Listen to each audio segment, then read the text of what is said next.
Assalamu alaikum.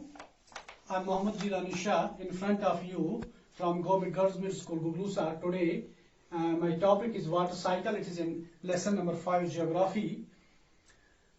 As you know, water is very much important for the survival of human beings, plants as well. Yesterday, we read that a little portion of water, less than 1%, less than 1%. Less than 1% is pure water, and is fit for drinking. Fit for drinking. It is recapitulation. Yesterday we read it. That is why the different countries or different regions of the world are feeling very much scarcity of water. On the other hand, we are saying that there are 71% water on earth. There is 71% water on earth, but because of the impurity of water, near about I have told you yesterday, if you remember, that more than 97% water is saline. Salinity, नमकीला water है, खारा पानी है समंदरों में जो हमारे इस्तेमाल के काबिल नहीं है. बाकी वाटर भी कुछ आइस कैप्स में है, कुछ कहीं पे है. Less than 1% is fit for drinking. It is yesterday we read it, but today's my topic is water cycle. What water cycle is? The water, जो पानी आप समंदरों में देखते हैं, the water which is in oceans or rivers etc.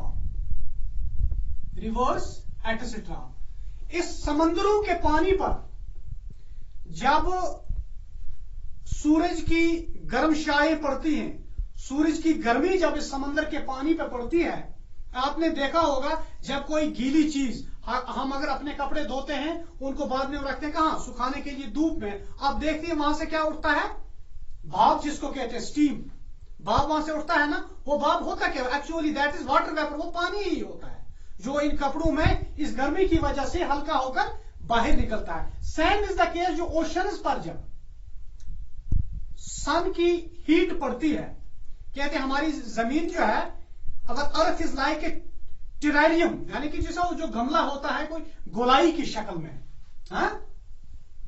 गोलाई की, its shape is like an egg, earth shape is like an egg.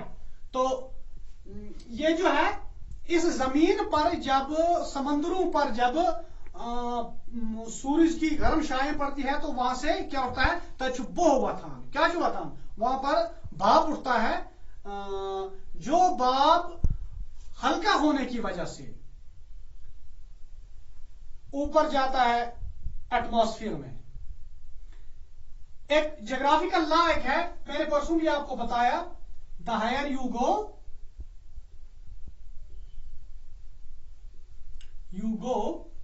The cooler it is, the cooler it is. ये भाप जब ऊपर जाता है एटमॉस्फेयर में, पूरे हवा में, वहां पर ये कंडेंस होता है. इस सर्दी की वजह से क्या होता है, कंडेंस होता है, ये जम जाता है, और जम के इसको क्या बनता है, इसको ये क्लाउड की शक्ल इख्तियार करता है.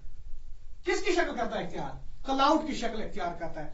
जब इसने क्लाउड की शक्ल इख्तियार की, और क्लाउड की शक्ल इख्तियार करने के बाद एटमॉस्फेयर भारी होता है, जब ये बहुत सारे वाटर वेपर आपस में जुड़ जाते हैं, जुड़ान अमिन बना रुद फ्यूर.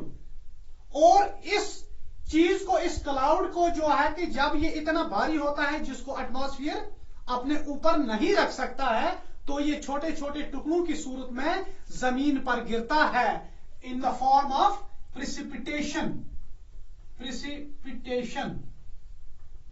या प्रिसिपिटेशन कौन कौन सी होती है, या रेन होगी, या स्नो होगी, या हेल्स होंगे, दिस इज प्रिसिपिटेशन.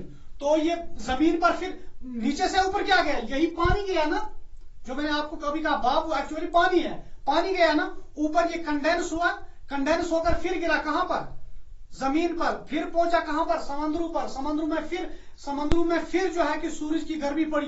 देखिए ओशन से पानी गया भाप बनकर एटमॉस्फेयर में, यहां कंडेंस हुआ, कंडेंस होके फिर नीचे आया, नीचे आके फिर ये समुद्र में चला गया, समुद्र में फिर सूरज की खोज पर फिर ऊपर गया, फिर नीचे आया, फिर ऊपर गया, फिर नीचे आया. This is a cycle. The cycle in which water gets into water vapor and goes into atmosphere, and there it condenses and falls on the earth as precipitation in the form of rain, snow or hails.